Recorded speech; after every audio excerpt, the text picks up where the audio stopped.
Le Seigneur soit avec vous. Et avec votre esprit. Évangile de Jésus-Christ selon saint Luc. Gloire à toi, Seigneur.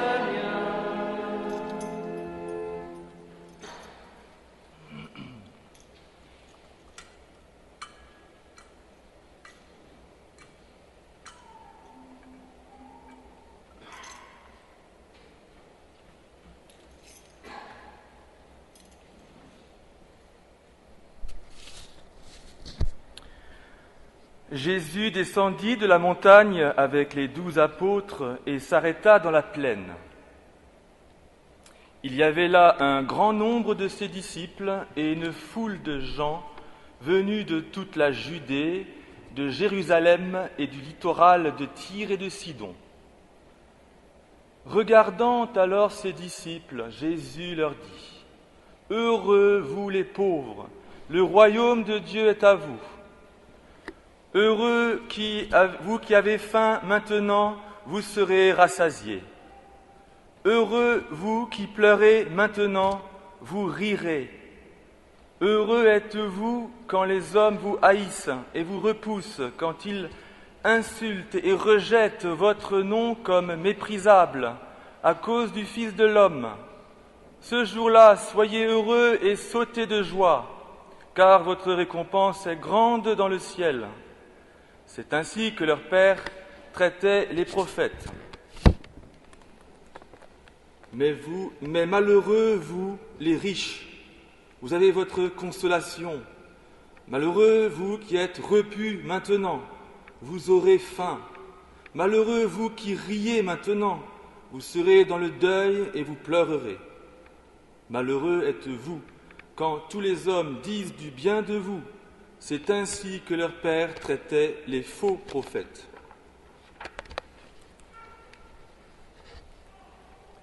Acclamons la parole de Dieu.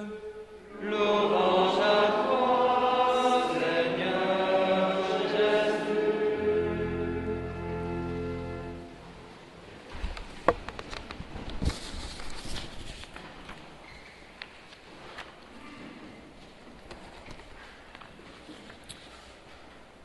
Heureux, vous les pauvres, le royaume de Dieu est à vous.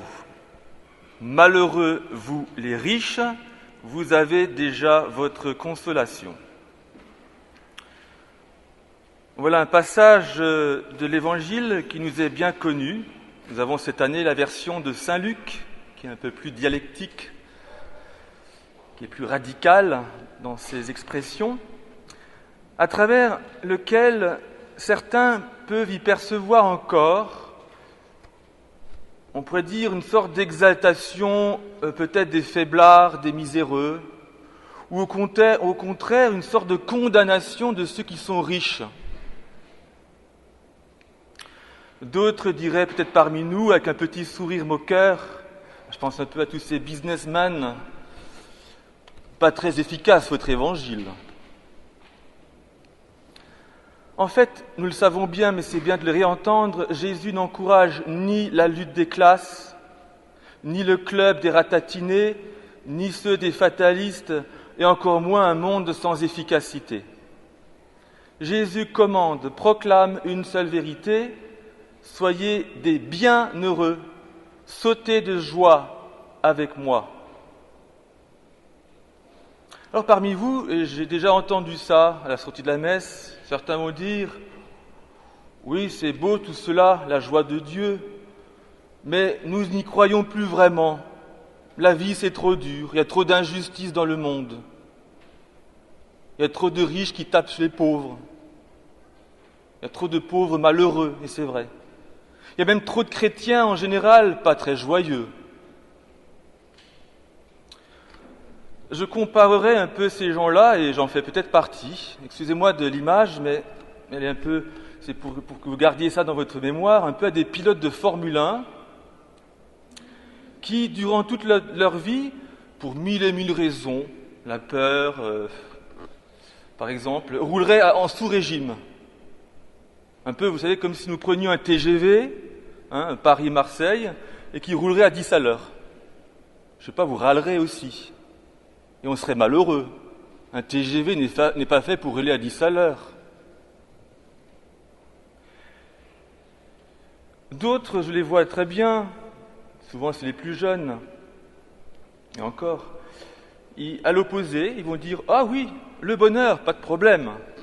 Pour moi, c'est vivre à fond tout de suite, le tout de suite. » C'est un peu l'exemple des pilotes de Formule 1 qui seuls au volant s'éclateraient avec plaisir à 500 à l'heure dans les virages. Rien que pour une médaille, pour la propre gloire et pour le prestige. Un certain bonheur, c'est vrai, mais au pire, pour se retrouver un jour dans le décor. Vous voyez, notre vie, la vie qui commence déjà sur cette terre, est une vie déjà éternelle, est bien plus qu'une aventure en Formule 1. Et pour éviter d'être malheureux, justement, soit par exemple en nous sous-estimant, les chrétiens qui sous-estiment le cadeau que Dieu leur a fait, en étant des défaitistes, des tièdes, qui n'ont pas le courage d'annoncer la bonne nouvelle parce que regardant trop ce qui va pas, ou alors on peut se surestimer en oubliant les autres, en se regardant le nombril, en disant que tout va bien, l'essentiel c'est que j'ai de l'argent sur mon compte et que je m'éclate. Vous voyez, entre ces deux extrêmes, on navigue tous un petit peu, entre être pessimiste, défaitiste, ou alors on se regarde un peu trop le nombril. On navigue trop seul avec et sans Dieu.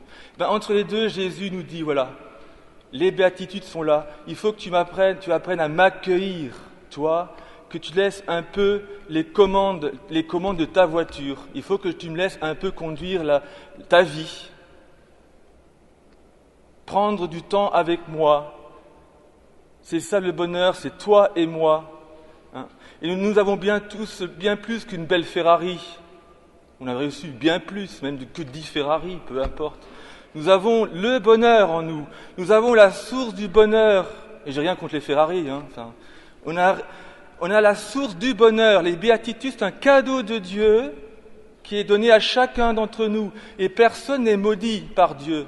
Les malédictions, ça n'existe pas. Quand Dieu dit malheur aux riches, il n'y a pas de malédiction. Il dit, oh là là là là, qu'est-ce que tu fabriques ? Tu es à côté de tes pompes. Tu mets la richesse là où elle n'est pas. Tu t'attaches à des choses là où il ne faut pas s'attacher. Malheureux es-tu dans le sens, tu ne sais pas gérer le bonheur que je t'ai donné. Parce que soit tu manques d'audace, les gens ratatinés, on est tous un peu quelquefois pessimistes, par manque de dépassement de soi dans la foi, ou alors parce qu'on manque de prudence, voire de sens du partage, voire de maîtrise de soi, la passion pour la passion. Et ce n'est pas pour rien que les béatitudes, vous voyez, tout en évoquant une plénitude, sauter de joie, quand Dieu dit c'est quelque chose, sauter de joie, se communique toujours par un manque. Bienheureux ceux qui sont pauvres. Oui. Sautez de joie, vous qui ne riez pas maintenant. Une sorte de plénitude qui se communique par un manque. Ce n'est pas pour exalter le manque, c'est pour que dans le manque, tu trouves ma présence. Bienheureux les pauvres, ceux qui savent s'avancer, par exemple, libres, sans s'alourdir de certains biens futiles. Il y en a des biens futiles dans nos vies. Dans cet immense supermarché de nos sociétés gavées, et on le sait. Ce n'est pas dire que tout est moche, c'est être libre au cœur de ce monde. C'est ceux qui sont attentifs aux autres. Je pense particulièrement aux hospitaliers qui fêtent aujourd'hui, c'est leur fête aujourd'hui, qui prennent du temps pour les malades, prendre le temps pour les autres, sans pour autant se croire indispensables. Important ça. Ils sauront quelque part rire d'eux-mêmes, être heureux, être des semeurs de joie. Bienheureux ceux qui pleurent. Alors, vous voyez, ce n'est pas les pleurnichards, ce ne sont pas les pessimistes justement, ce ne sont ni les optimistes superficiels. C'est ceux qui savent s'attrister, sans abattement ni paralysie, qui ont le courage de voir le mal triompher dans ce monde avec la tristesse de l'Esprit Saint. Et en essayant de faire quelque chose pour que ça change dans l'espérance. Oui, ce n'est pas du tout des pleurnichards. Heureux êtes-vous si vous gardez cette paix dans votre cœur, même si on vous coupe la parole, même si on vous met de côté sans raison. Reste dans la paix, je suis avec toi. Bienheureux les persécutés, alors là c'est plutôt le bouquet, vous qui êtes persécutés, c'est-à-dire ceux qui gardent la foi sans compromission. Vous voyez, au Portugal, c'est un enjeu important aujourd'hui encore. Garder la foi, mener le combat de la vie face à une société qui va dans le sens inverse. Être debout dans l'adversité pour le Seigneur et autant dans les tentations, avoir le courage de revenir auprès du Seigneur. Rester dans la paix, même si ça s'écroule quelque part autour de nous. Ça s'appelait jusqu'au martyr. Vous voyez, dans cette quête incessante de bonheur, Jésus nous lance aussi à chacun un défi. C'est ça qui est très beau à comprendre aussi, c'est celui du long terme. Vous voyez, il nous rappelle que même si sur cette terre, le tout de suite, peut être important. Vous voyez, j'ai envie de voir un bon film, j'ai envie d'acheter un ordinateur, on a tous un peu tout de suite la nouveauté, pour la nouveauté, on est tous tentés par ça. Il n'y a pas de mal en soi. Mais Jésus te rappelle, attention, ça ce sont des bonheurs à court terme. Dans un mois, il faudra acheter un nouveau logiciel pour être heureux. Moi, je t'engage à un bonheur à long terme. Et l'immédiateté du bonheur, c'est bien, mais bien vite, on est malheureux parce qu'on n'arrive pas à combler notre cœur en multipliant toujours des biens terrestres. Jésus nous dit, bienheureux es-tu, et moi je te donne un bonheur à long terme, à travers consolation, à travers tes joies terrestres, quand tu es heureux, quand tu bondis de joie avec tes enfants, quand tu pars en vacances, je suis heureux avec toi, mais aussi quand tu es dans les tribulations, quand tu as des moments difficiles, je suis encore avec toi et j'ai encore le même bonheur à te donner, même si tu souffres un peu plus. Ça, c'est le mystère des béatitudes. Au creux des manques, il y a la plénitude. Laissez traverser Jésus notre vie, transfigurer, laissez Jésus transfigurer nos corps, nos vies. Ça passe par une blessure. Les béatitudes deviennent ainsi un défi au détachement. Le détachement, c'est pas renoncer à tous les bonheurs terrestres, ça ne veut pas dire ratatiner non plus des gens, des chrétiens tristes, qui ne savent pas vivre.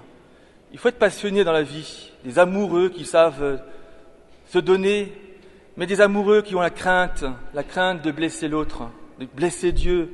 C'est l'amant qui sait être bienheureux. L'autre, c'est l'être aimé, c'est celui que j'aime, c'est mon ami, c'est Dieu. Ne peut se donner que si mon cœur s'est préparé, dilaté un petit peu, pour y laisser un peu la place quand même. Et malheureux sommes-nous lorsque nous nous recevons nous-mêmes. Et en fait, trop souvent, nous recevons l'autre parce que nous ne sommes même pas capables de le recevoir. Il y a une sorte de limite dans la réceptivité de l'autre par nous-mêmes. Notre cœur est trop restreint, donc l'autre, il ne veut pas se donner. On se remplit trop de nous-mêmes, donc malheureux. Nous restons dans notre finitude. Or, Jésus nous dit, dans ta finitude, je suis présent. Il faut que tu aies la foi. J'aime beaucoup cette parole de sainte Thérèse d'Avila. Fais-toi capacité, et moi je te ferai torrent. Avec avoir soif de Dieu, voilà le défi que nous sommes invités à accueillir aujourd'hui, être des bienheureux, savoir toujours partir à la quête d'un plus, d'un mieux, à découvrir sans cesse. Le Christ a raison d'insister, je dirais, sur les malheureux êtes-vous, pas pour nous culpabiliser, mais plutôt pour nous redire, je dirais que certaines valeurs du monde, même pas mal de ce monde, si nous les vivons trop égoïstement, nous empêchent vraiment la vraie relation à soi-même, à l'autre et à Dieu. Chercher à être tout, avoir tout de suite, être tout de suite comblé, c'est passer quelque part à côté de mille et mille beautés de la vie. C'est s'enfermer quelque part dans une solitude nourrie de son propre confort. C'est à long terme perdre le goût de l'existence. C'est pour ça qu'aujourd'hui nous allons nous confier nous-mêmes, nous allons confier le monde d'aujourd'hui, quelque part piégé par ce tout de suite. Tant qu'il l'aura, ça va, mais le jour où il l'aura plus, et s'il n'y a pas le Seigneur, ça sera une catastrophe. À nous les chrétiens de porter ce monde dans l'espérance. Demandons au Seigneur aussi d'apprendre à choisir cette confiance, comme l'a rappelé la première lecture, cette confiance totale au Seigneur, que nous sachions choisir le bonheur à long terme, passant de temps en temps par des bonheurs à court terme, que nos options de vie soient vraiment celles des bienheureux et pas celles des malheureux, ou un peu moins. Laissons la parole de Dieu en ce jour nous conduire, et ça ne dépend que de nous.